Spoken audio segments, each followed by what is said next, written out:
B interceptor.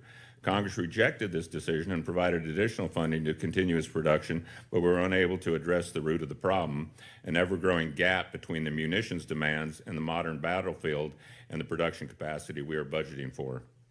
President Trump's 2027 budget represents the first serious effort to course correct and rebuild our nation's munitions production capacity. This is critical for our missile defense enterprise. Third, building upon the historic investment this committee made through last year's reconciliation bill, the 2027 budget seeks over $17.5 billion for the Golden Dome initiative to protect the homeland from air and missile defense threats. However, funding for both of these critical initiatives, interceptor procurement and Golden Dome, are part of the department's $350 billion mandatory spending request, which depends on the outcome of a broader political process that is less predictable. As the budget landscape evolves in the weeks and months ahead, I hope our witnesses will continue to work with this committee to convey the importance of this funding and to clearly communicate the consequences that would come with failing to provide it. I also want to express my appreciation for the department's effort to improve communication with this committee about its Golden Dome plans. Challenges remain, and overclassification will need to be addressed. However, the increased engagement from particularly General Gutlein and Mr. Berkowitz on this topic is welcome and deserves to be acknowledged. General Gainey, I understand that you will be retiring this summer after 36 years in uniform. We thank you and your family for all that you have done on behalf of our nation. And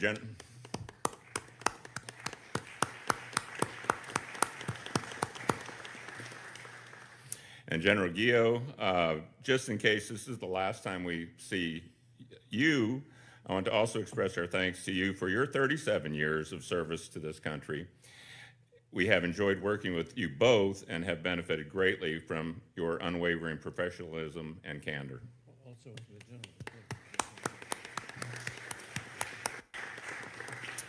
And with that, I now recognize the ranking member, Mr. Moulton, for his opening remarks.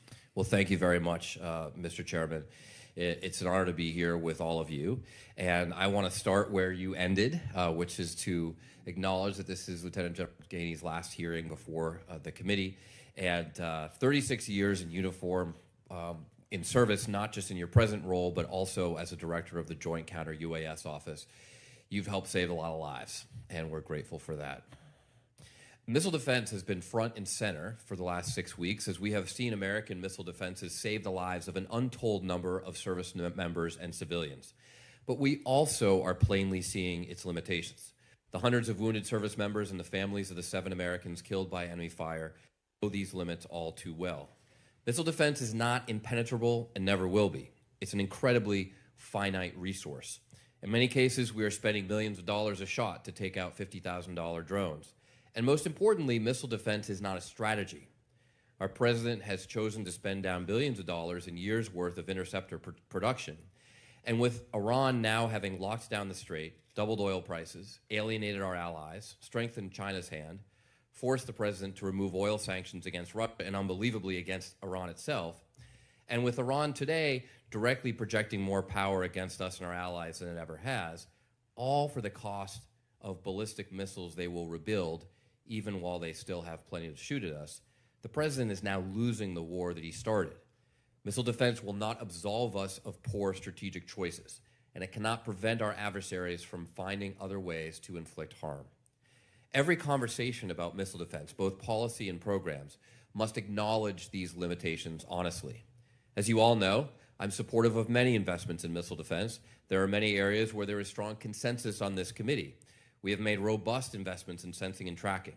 We have helped mature the regional missile defense capabilities that are truly miracles of engineering and are saving lives in the Gulf today, Patriot, Aegis, and THAAD. And we are defending against the strategic threat posed by rogue nations such as North Korea, who may not be deterred by mutually assured destruction. I would add that we were doing that against Iran as well. But when it comes to the strategy, we continue to have serious disagreements. Many of us here with the administration and the vast majority of those who now sing Golden Dome's praises with themselves just hours before Trump announced his scheme. I've sat on this committee for years and have never heard a colleague, Republican or Democrat, advocate spending $500 billion on a system to protect us from ballistic missiles, but that will in fact probably be quite easy for our adversaries to engineer around before Mr. Trump announced this idea. Now, I understand that someone willing to take on the Pope in the image of Jesus Christ probably thinks himself a greater theorist of strategic deterrence than everyone else as well. But our job is not to blindly answer to the president. It is to ask tough questions on behalf of the American people. It is clear to me now that the reality does not match what President Trump has promised to the American people, an impenetrable shield, as he says, against all threats. So let me be clear, just like other promises the president has made, like how tariffs will not impact the cost of living, or that we do not need commerce that transits the Strait of Hormuz, Mr. Trump's version of Golden Dome is just not the truth. Experts from both sides of the aisle have admitted this. Both from a technical and fiscal perspective, it's impossible to defend all of the United States from any kind of threat that could be launched at us. As the Middle East shows, even the best missile defense is imperfect. Now, perhaps if we could have a debate about exactly what is envisioned for Golden Dome, we might be able to agree on the right answer, perhaps a more limited version of homeland missile defense. I will certainly be an advocate for more missile defense on the homeland than we have today. I would love to see many of the Patriot batteries defending foreign countries defending our own. We might even be able to agree that we shouldn't touch the underpinning of our strategic stability that has kept the world safe from nuclear war. That nuclear deterrence based on the concept of mutually assured destruction is a far better way to deal with Russian and Chinese nukes than trying to shoot them all down. But unfortunately, the administration has chosen to classify nearly everything when it comes to the architecture and cost of the system. And I have to assume that this is being done on purpose for Hegseth so that he does not have to own up to the fact that Golden Dome is yet again another lie by the president to the American people. It's convenient for him because he has no problem sharing classified information himself whenever he'd like to impress a friend. But as we continue to evaluate DoD's missile defense programs, I will continue to ask the hard questions. How will expanding U.S. missile defense today impact strategic stability tomorrow? Does it raise the incentive for our adversaries to strike first? We are already in an arms race. Will this accelerate? Do these choices make our nation and our world more or less safe? These are the questions and debates we must have on this subcommittee. It's the oversight we are constitutionally required to provide, not just with an eye to this year's budget and the NDAA, but with a view towards how our decisions will impact the world we leave for our children.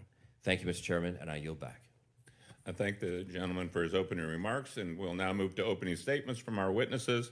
I would note that your prepared statements will be made part of the record, but you will each have 5 minutes to make some opening remarks.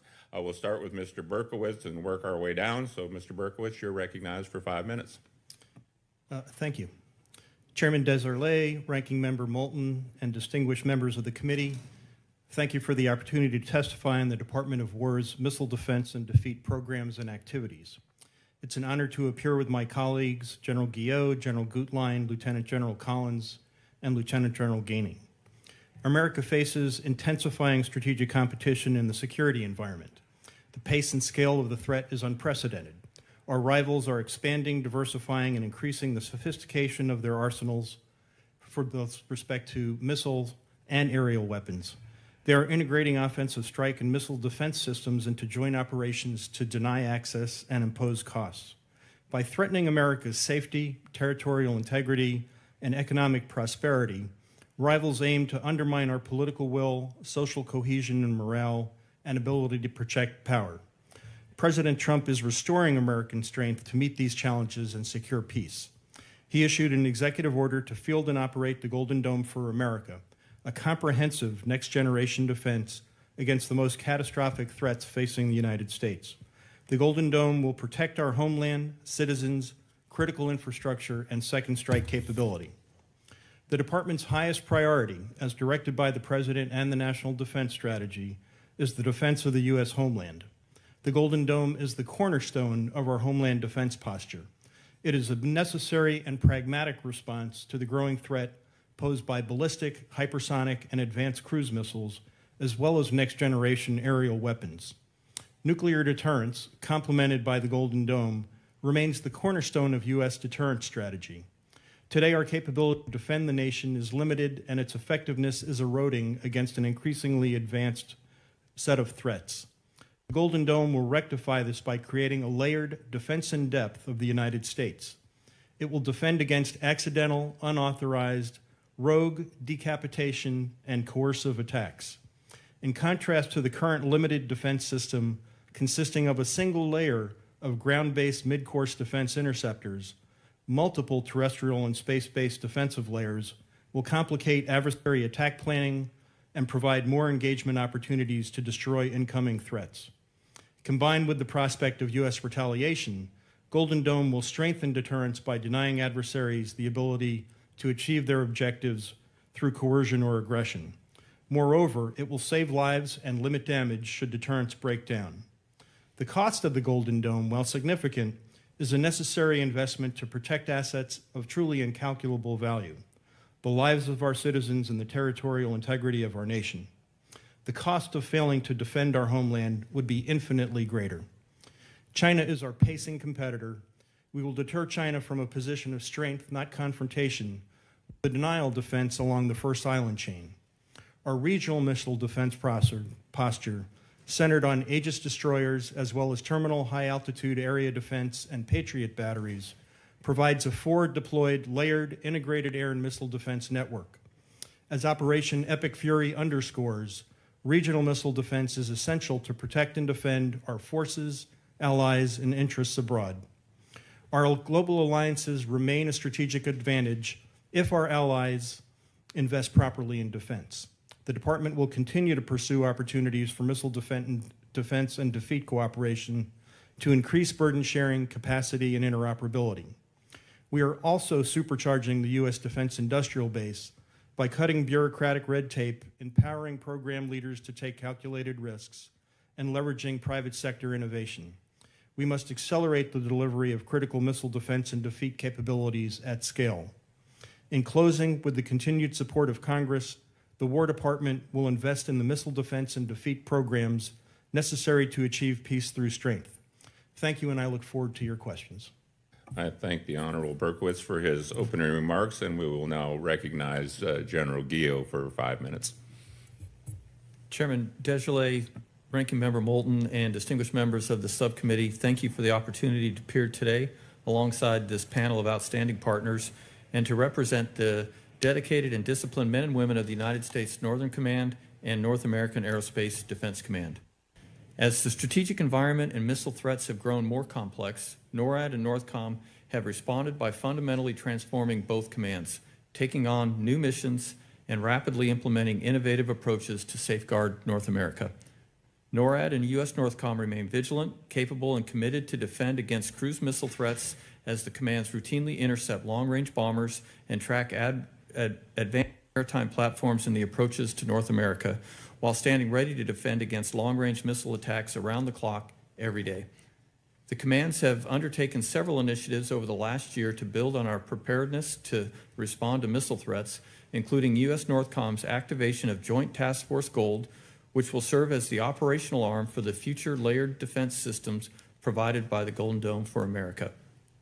The ability to detect, track, and discriminate threats from seafloor to space is critical, and NORAD and U.S. NORTHCOM also continue to pursue modernized domain awareness systems and defensive capabilities to meet the challenges of tomorrow. I remain grateful for the subcommittee's ongoing support for space-based airborne moving target indicator, over-the-horizon radar, airborne early warning, and integrated undersea surveillance systems, all of which allow us to detect and track launch platforms well before they can threaten the homeland. The men and women of U.S. NORTHCOM and NORAD have embraced these new challenges and are unwavering in our no-fail mission. Disciplined defense of our homelands in all domains, from all avenues of approach, against all those who intend us harm. We appreciate the steadfast support of this committee, and I look forward to your questions. We have the watch. Thank you, General Guillot. I now would turn to General Gutlein for his remarks. You're recognized for 5 minutes. Thank you, Chairman. Chairman Desilets, Ranking Member Moulton, and distinguished members of the subcommittee, thank you for the opportunity to report on the progress of Golden Dome for America. We are here today because the global strategic landscape has changed. For the first time in a generation, our nation's margin of safety has vanished. While we have been focused on the away game, our adversaries have been working around the clock to challenge us at home. And today, the homeland is exposed and relatively undefended. A new generation of advanced air and missile threats, unprecedented in their speed, numbers, and lethality, now holds the American homeland at risk. Our adversaries are not just expressing the intent They are demonstrating the capability to threaten our families and our way of life. This threat is not theoretical. We see it unfolding in front of our own eyes every day on our televisions. It is real, it is growing, and we must meet it with American resolve. Today, Golden Dome for America is the administration's bold, decisive answer to this danger. It is the cornerstone of our strategy to rapidly improve the defensive equation of the homeland and to ensure peace through strength. This is not another weapon system. It is a layered, integrated shield designed to defend the homeland against a full spectrum of advanced threats. The vision is ambitious, but it is achievable. The foundational technology exists today, and we are moving with the utmost urgency to bring it to bear. Our strategy is built on speed, affordability, and partnerships. My priority is establishing a unified command and control network to link our existing battle-proven systems and field a credible defense now. Simultaneously, we are investing in next-generation technology to dramatically increase our defensive capacity and fundamentally drive down the cost per intercept for generations to come. Make no mistake, the greatest challenge here is not technical, it is organizational. Success requires forging unity of effort across the federal government. And as the Golden Dome Director, I have been granted unprecedented authorities to do just that. The leaders on this panel before you today represent this new way of doing business. We are all working as one team. Northcom is my #1 customer. The Missile Defense Agency is integrating the architecture and delivering cutting-edge capabilities. The Army is building the operational framework, and policy is deterring our adversaries. In addition, we are transforming our relationship with the industrial base by innovative partnerships and prize-based competitions to unleash the full power of American innovation.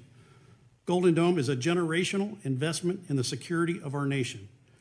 It is a promise to the American people and a clear message to our adversaries that their reckless and aggressive actions will not go unanswered. With your continued support, we will deliver a defense that protects every American. We owe nothing less to our children and our children's children. Thank you, and I look forward to your questions. Thank you, General Gutlein. I will now recognize General Collins for 5 minutes. Thank you, Chairman. Good afternoon, Chairman Desjardins, Ranking Member Moulton, distinguished members of the subcommittee. Thank you for this opportunity and for your continued support of this critical missile defense mission. Since its establishment in 2002, the Missile Defense Agency has developed, delivered, and sustained the missile defense system that has recently been used successfully in days and months of real-world combat. MDA has leveraged its extensive experience in integrating, testing, and delivering technologically advanced missile defense systems to deliver on its promises and commitments to our nation and provide the warfighter the battle-proven, lethal, and effective systems that have arguably saved thousands of lives in recent days. Today, MDA is pressing ahead to continue delivering the disruptive, lethal, resilient, agile, and affordable capabilities required for today and tomorrow for the defense of the U.S. homeland, our deployed forces, and our international partners. MDA is renewing its focus on delivering cutting-edge capabilities across the air, land, sea, and space domains. With the ongoing transition and transfer of proven missile defense systems to the services, MDA will invest less in sustainment and upgrades and operational support of missile defense sensors, interceptors, and platforms, and invest more purposefully in the development, integration, and testing of breakthrough technologies and foundational missile defense capabilities. MDA will continue to develop and test system elements, components, and technologies for what we are calling Missile Defense System Next. And it will continue to operate as a system of systems integrator for the Homeland Defense architecture developed and delivered by the Office of the Golden Dome for America. MDA and GDA are operating in lockstep to deliver the critical capabilities required to defend our homeland and our nation's interests. This afternoon, I would also like to honor those who paid the ultimate price in the service of our country and thank those warfighters, civilians, and contractor professionals who operate the missile defense system around the clock today. They all make us very proud. I greatly appreciate the committee's steadfast support for Missile Defense Agency and your commitment to providing the resources necessary to execute the missile defense mission. Thank you. I look forward to answering your questions. Thank you, General Collins. And last but not least, I recognize General Gainey for his opening remarks. Thank you, Chairman. Chairman Desjardins, Ranking Member Moulton, and distinguished guests of this subcommittee. I am honored to testify on behalf of nearly 12,500 men and women of the United States Army Space and Missile Defense Command, of which 2,500 are currently deployed. These professionals provide credible combat capability so important to our national defense. I am so proud of our space and missile defense formations who continue to fight a complex threat while innovating in real time. We are living transformation in contact. I am honored to represent them, and I thank you for your unwavering support for them and their families. You have already heard much about the dramatic evolving threat. It's clear we have entered a new air and missile age. Our adversaries are investing in advanced long-range air and missile strikes and space-based interdiction capabilities in hopes of holding our homeland at risk and preventing Americans from pursuing our interests abroad. In response to this change in threat, the Army has invested into Space and Missile Defense Command, adding 2 division-sized organizations under the command, the 32nd and 263rd Army Air and Missile Defense Command. As a warfighting headquarters, we provide global-ready forces to deter aggression, execute part of the joint force, and defend our homeland against aerial threats. The effectiveness of our forces have been pivotal to success in recent operations. Here we clearly see space and air and missile defense as a decisive enabler of the modern combat. Even in contact, we are continuously transforming into a more mobile and lethal force. My technical center is pushing the boundaries of distributed aperture and small form factor counter space technology. Right in step with them, my Space and Missile Defense Center of Excellence transform technical innovation into unit-based transformation, designing formations, formulating training, and supporting units to consolidate innovative gains in applications against real threats. Meanwhile, Joint Task Force Gold, activated in January, has transformed to serve as the operational arm to Northcom's integrated air and missile defense enterprise, working closely with the Golden Dome program management team to align all domain defensive capabilities within command requirements.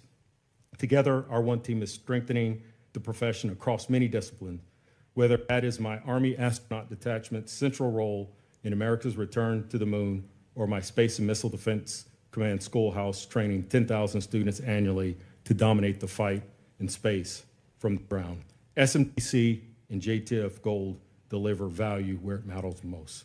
And finally, as the Army Air Defense Enterprise Integrator, I would be remiss if I did not highlight the continuous strain on our Army Air and Missile Defense Force that is the most deployed force in the Army. We ask so much of our air and missile defense forces, and I'm truly amazed at how they and their families respond every time they're called. The Army leadership has responded with MOS recruiting flexibility through the 14 Uniform MOS program and added critical skill bonuses, increasing training opportunities and built-in station of choice initiatives, significantly improving accessions. Further addressing the up-tempo challenges, the Army Integrated Air Missile Defense is undergoing the most significant modernization in our history, filled in the Integrated Battle Command System, also known as IBCS. This will fundamentally